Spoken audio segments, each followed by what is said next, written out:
Hello, my friends. Welcome to my spiritual sanctuary. My name is Sandra. How is everyone doing? And it is Monday, and you know what happens on Monday. We do the Master Key Manifesting Monday, and so it is. Today is that day. And so what we're going to do is we're going to be working on part 3. So out of 24 parts, we're going to be working on part 3. So I was just sitting here on my back patio enjoying the evening, almost sunset sky. So I thought, what a beautiful evening it is, and I would just do it out here instead of doing it inside.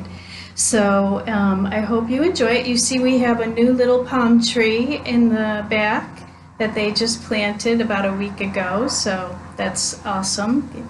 And always looking for new growth. They had cut down a tree, and so now they're replacing that one, and then they're going to put another one in. So very exciting in the backyard. Okay, so anyways, let's get started. If this is your first time here, I want to say welcome. We're so glad to have you. And if you've been here before, then welcome back. I'm glad you came back. Now, if you have not been here before, then what I would like you to do is get this book. It's called The Master Key System by Charles Haniel. And this is the book that we're going to be using for every Monday, this Manifesting Monday. And then you can get caught up. There's videos for the intro, part 1 and 2. And then we are starting part 3, so you're not so far behind, okay? So I hope everybody's been enjoying these, and I hope that you've been experiencing a lot of light bulb moments and doing some great manifestation work for yourself as we've been working on our mindset. And if you joined me last night for my Spiritual Sunday, we talked a little bit about what last night was the principle of correspondence. So that's as above, so below. And the Master Key kind of ties in with that, because one of the Hermetic principles is causation, cause and effect. And that is what the Master Key is all about. So if you want to join me on Monday evenings for the Hermetic philosophies, please do, and glad to have you tonight. So let's get started, okay? Now, please like, share, and subscribe. It'll help the channel, and hit the bell so you'll be notified of the next video that comes out, okay? So let's get started tonight. And what I start with is the study questions and answers from last week. So the answers to those questions from last week are, the question was, what are the 2 modes of mental activity? Consciousness and subconsciousness.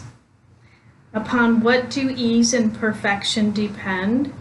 Ease and perfection depend entirely upon the degree in which we cease to depend upon the conscious mind.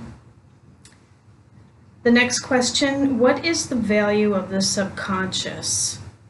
It is enormous. It guides us, it warns us, it controls the vital processes, and is the seat of memory. Next question, what are some of the functions of the conscious mind? Answer, it has the faculty of discrimination. It has the power of reasoning. It is the seat of the will and may impress the subconscious. And the next question, how has the distinction between the conscious and the subconscious been expressed? The conscious mind is reasoning will, and the subconscious mind is the instinctive desire, the result of past reasoning will. Next question, what method is necessary in order to impress the subconscious?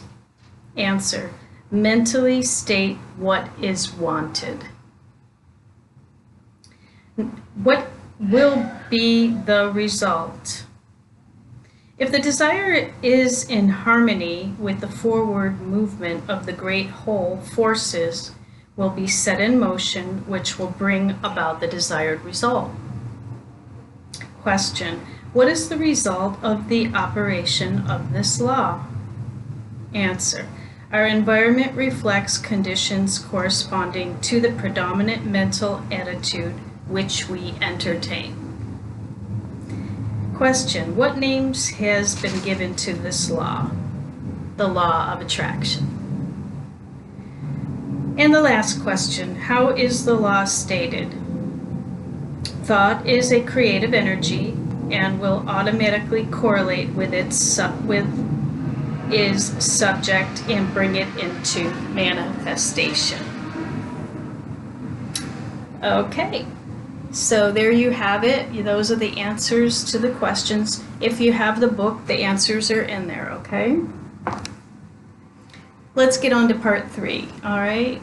So the part 3 is about cause and effect. So you have found that the individual may act on the universal and that the result of this action and interaction is cause and effect. So we've determined it's cause and effect, which our manifestation comes from our cause to have the desired effect. So thought, therefore, is the cause and the experiences with which you meet in life are the effect. Eliminate, therefore, any possible tendency to complain of conditions as they have been or as they are, because it rests with you to change them and make them what you would like them to be. Direct your effort to a realization of the mental resources always at your command, from which all real and lasting power comes.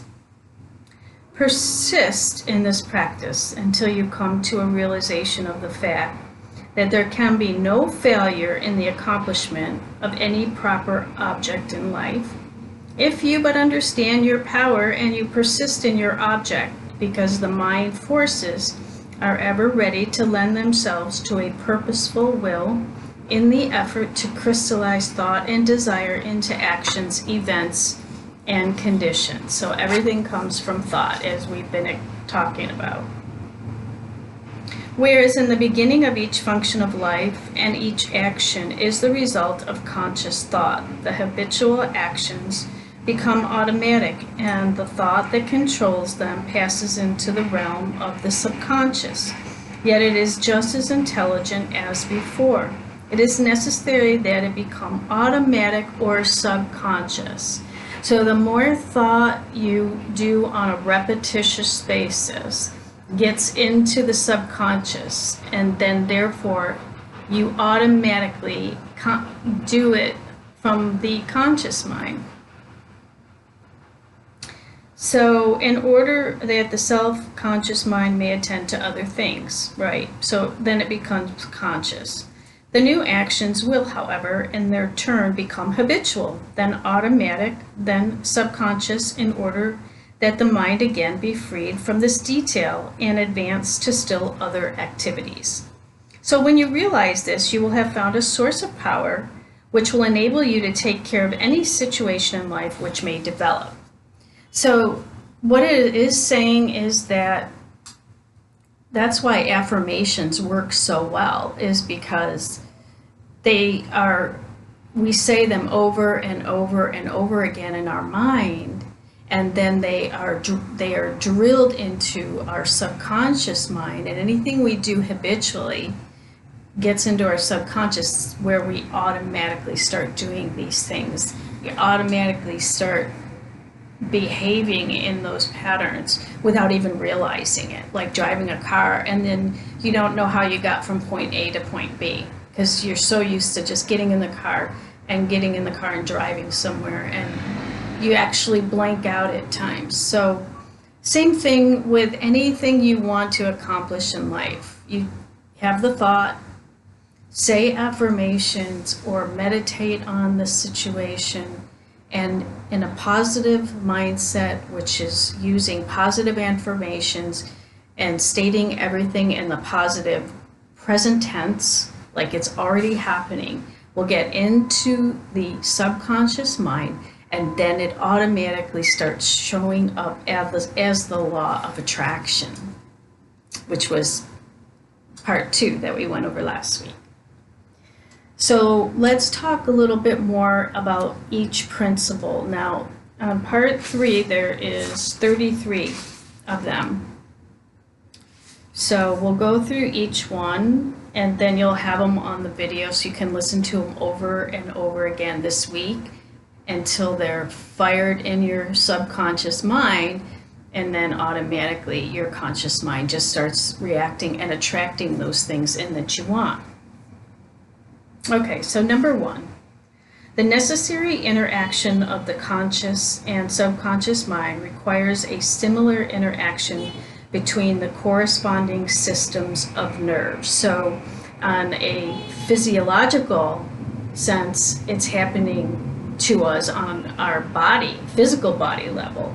Judge Troward indicates the very beautiful method in which this interaction is effected. He says the cerebrospinal system is the organ of the conscious mind, and the sympathetic is the organ of the subconscious.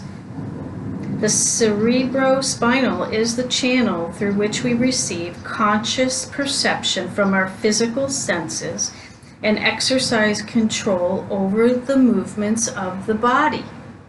This system of nerves has its center in the brain. Okay, so that would be key if you're trying to heal from an illness, right? So you need to work upon the cerebrospinal system, right? And also the sympathetic system in order to affect a change in your physiology. Now, the sympathetic system has its center in a ganglionic mass at the back of the stomach, and it's known as the solar plexus. It is the channel of that mental action which unconsciously supports the vital functions of the body. So the third chakra, that's the solar plexus, that's the will, that's the divine will, that's the choice, the free will, free choice that we utilize. That's what they're talking about here, okay? Now, the connection between the two systems is made by the vagus nerve, which passes out of the cerebral region as a portion of the voluntary system to the thorax, sending out branches to the heart and the lungs, and finally passing through the diaphragm. It loses its outer coating and becomes identified with the nerves of the sympathetic system, so forming a connecting link between the two and making man physically a single entity, which makes you a whole body system, okay? We have seen that every thought is received by the brain, which is the organ of the conscious mind. It is here subjected to our power of reasoning. So when the objective mind has been satisfied that the thought is true, it is sent to the solar plexus, or the brain of the subjective mind, to be made into our flesh, to be brought forth into the world as reality. It is then no longer susceptible to any argument whatsoever. The subconscious mind cannot argue, it only acts. It accepts the conclusions of the objective mind as final. So that's how it happens in the physical body. 5. The solar plexus has been likened to the sum of the body because it is a central point of distribution for the energy which the body is constantly generating. This energy is very real, and this sun is a very real sun. And the energy is being distributed by very real nerves to all parts of the body and is thrown off in an atmosphere which envelops the body. So we are a whole system. So whatever we are thinking is going directly into our physiology, our every cell of our body. So it's so important that we're sending the right signals to our sympathetic system and to our cerebral limbic brain, so that it is coming into every cell of our body. So, therefore, we are attracting those positive things into our system. Like I said last night, that disease always manifests in the energy body first before it manifests into the physical body. And this is the way it happens, okay? And it's not just thought, it can be emotions, attitude, and belief systems. So you need to look at all of it. 6, if this radiation is sufficiently strong, the person is called magnetic. He is said to be filled with personal magnetism. Such a person may wield an immense power for good. His presence alone will often bring comfort to the troubled minds with which he comes in contact. That's how healers operate, okay? So 7, when the solar plexus is in active operation, it is radiating life, energy, and vitality to every part of the body and to everyone whom he meets. The sensations are pleasant, the body is filled with health, and all with whom he comes in contact experience a pleasant sensation. 8, if there is any interruption of this radiation, the senses are unpleasant. The flow of life and energy to some part of the body is stopped, blockages, right? And this is the cause of every illness to the human race, physical, mental, or environmental. Exactly, that's what I just said. 10, the solar plexus is the point at which the part meets with the whole, where the finite becomes infinite, where the uncreate becomes created, the universal becomes individualized, the invisible becomes visible. It is the point at which life appears, and there is no limit to the amount of life an individual may generate from this solar center. I apologize for all the noise. They're paving the road in front of my unit here, and this is really the most quiet place, so I apologize for the noise. I hope it's not too distracting. Okay, next. 11. This center of energy is omnipotent because it is the point of contact with all life and all intelligence. It can therefore accomplish whatever it is directed to accomplish, and herein lies the power of the conscious mind. The subconscious can and will carry out such plans and ideas as may be suggested to it by the conscious mind. 12.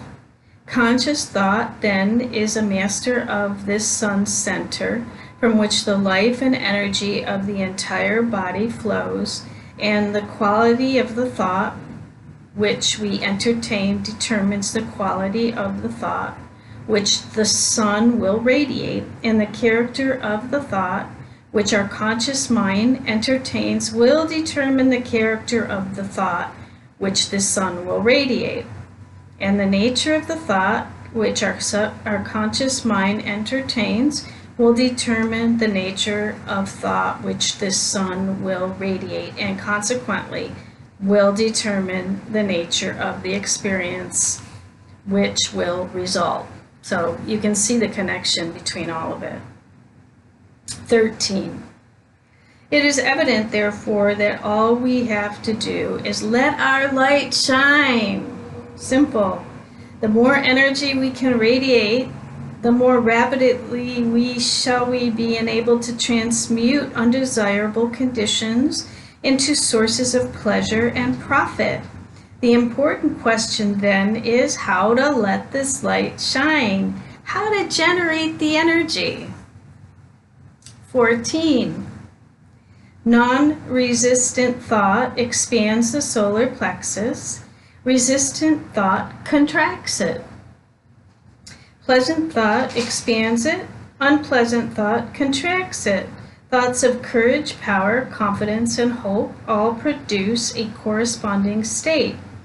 But the one archenemy of the solar plexus, which must be absolutely destroyed before there is any possibility of letting any light shine, is fear. This enemy must be completely destroyed. He must be eliminated. It must be expelled forever. He is the cloud which hides the sun, which causes a perpetual gloom.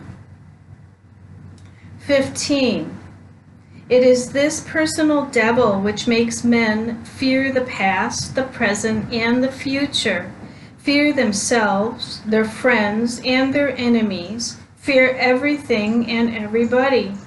When fear is effectually and completely destroyed, your light will shine. The clouds will disperse, and you will have found the source of power, energy, and life. 16. When you find that you are really one with the infinite power, and when you can consciously realize this power by a practical demonstration of your ability to overcome any adverse condition by the power of your thoughts, you will have nothing to fear. Fear will be destroyed, and you will have come into possession of your birthright.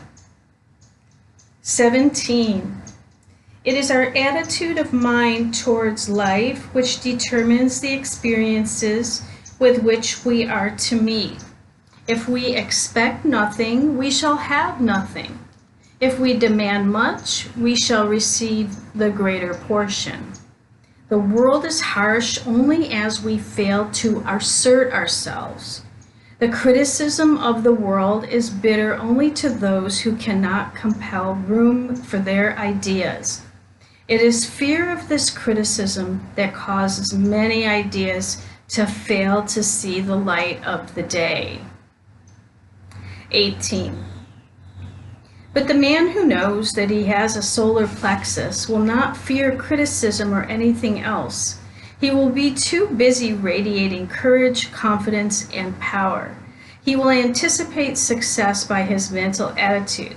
He will pound barriers to pieces and leap over the chasm of doubt and hesitation which fear places in his path. 19. A knowledge of our ability to consciously radiate health, strength, harmony will bring us into a realization that there is nothing to fear because we are in touch with infinite strength. 20. This knowledge can be gained only by making practical application of this information, and we learn by doing. Through practice, the athlete becomes powerful. And I just want to add that part of this whole principle is doing things that you love for your own sake and not for the sake of others. That's a huge difference. Doing it because you love it, where you just dive into it. You're in the present moment rather than being in the past or the future. Okay? 21. As the following statement is of considerable importance, I will put it several ways so that you cannot fail to get the full significance of it. If you are religiously inclined, I would say you can let your light shine. If your mind has a bias toward physical science, I would say you can wake the solar plexus. Or if you prefer the strictly scientific interpretation, I will say that you can impress your subconscious mind. 22. I have already told you what the result of this impression will be. It is the method in which you are now interested. You have already learned that the subconscious is intelligent and that it is creative and responsive to the will of the conscious mind. What then is the most natural way of making the desired impression? Mentally concentrate on the object of your desire, and when you are concentrating, you are impressing your subconscious mind. 23. This is not the only way, but it is a simple and effective way, and the most direct way, and consequently, the way in which the best results are secured. It is the method which is producing such extraordinary results that many think that miracles are being accomplished. 24. It is the method by which every great inventor, every great financier, every great statesman has been enabled to convert the subtle and invisible force of desire, faith, and confidence into actual, tangible, concrete facts in the objective world.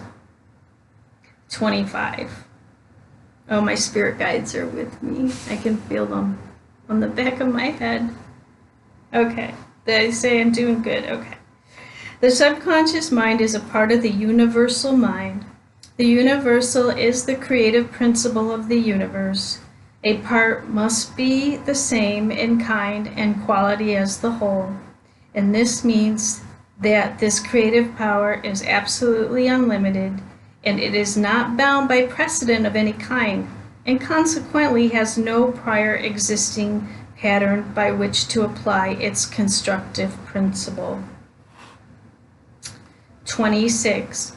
We have found that the subconscious mind is responsive to our conscious will, which means that the unlimited creative power of the universal mind is within control of the conscious mind of the individual.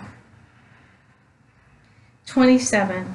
So when making a practical application of this principle in accordance with the exercises given in the subsequent lessons, it is well to remember that it is not necessary to outline the method by which the subconscious will produce the desired result.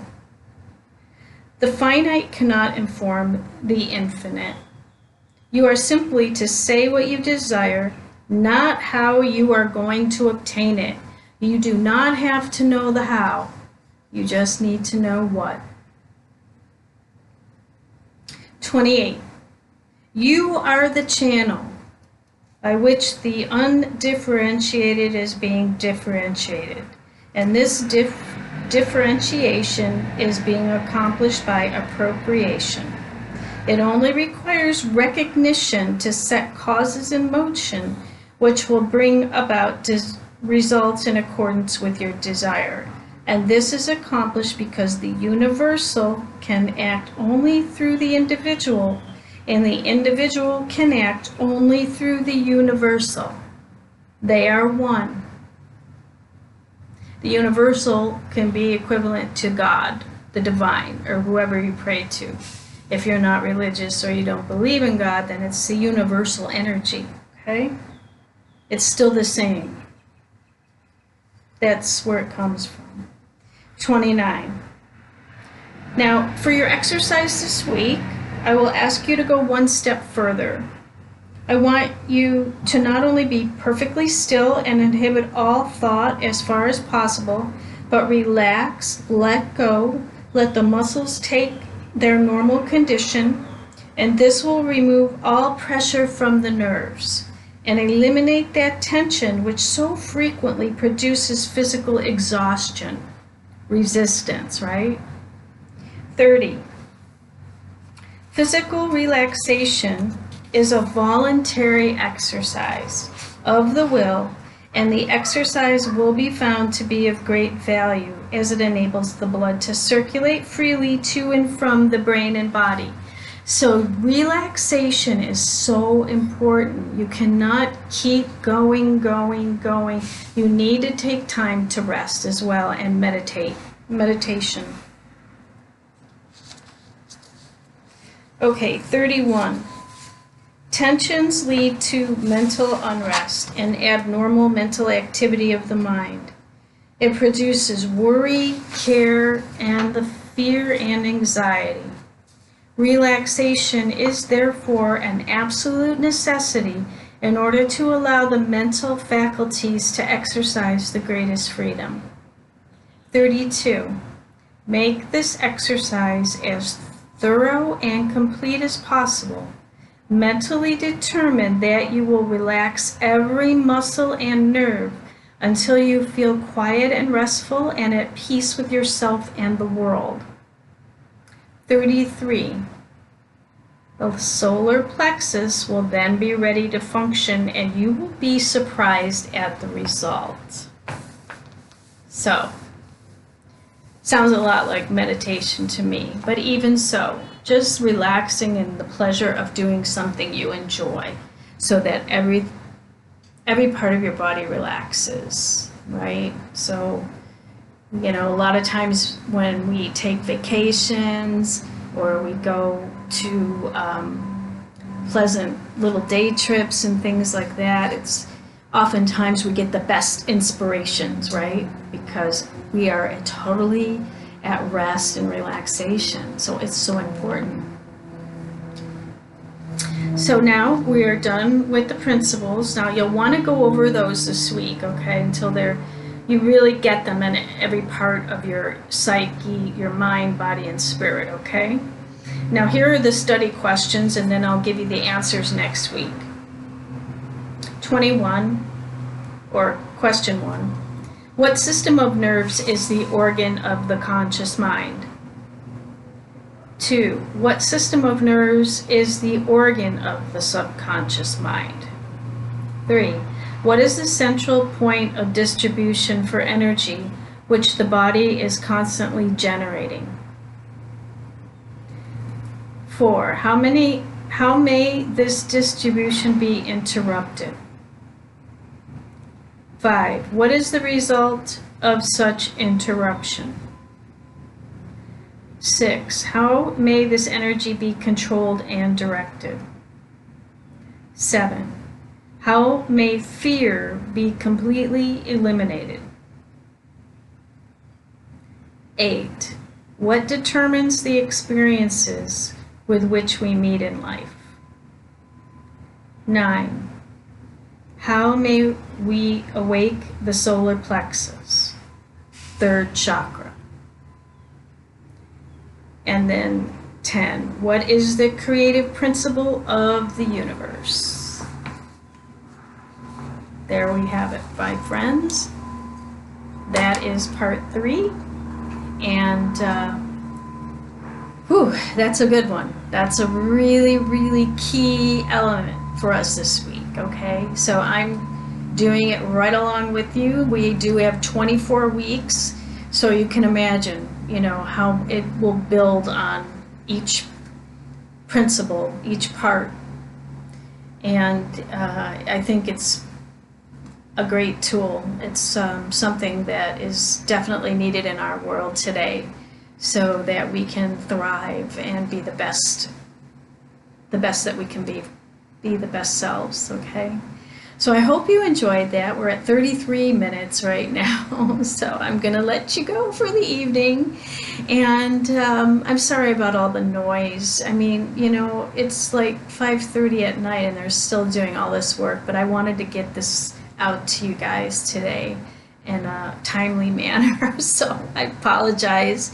And I hope everybody has a wonderful week ahead. Don't forget, now I do all of the tarot readings for each sign starting tomorrow. Tuesday is fire signs, Wednesday is the water signs, and Thursday is the earth signs, Friday are the air signs, and then Saturday I do the metal and wood signs, okay? So catch those videos. Don't forget to please like, share, and subscribe so that you support the channel if you like what you heard today, and hit the bell so you get the next video, okay? All right, it's been a pleasure and a joy to be of service to you, my friends, and I've thoroughly enjoyed our meeting this evening. So have a wonderful week. Namaste, my friends.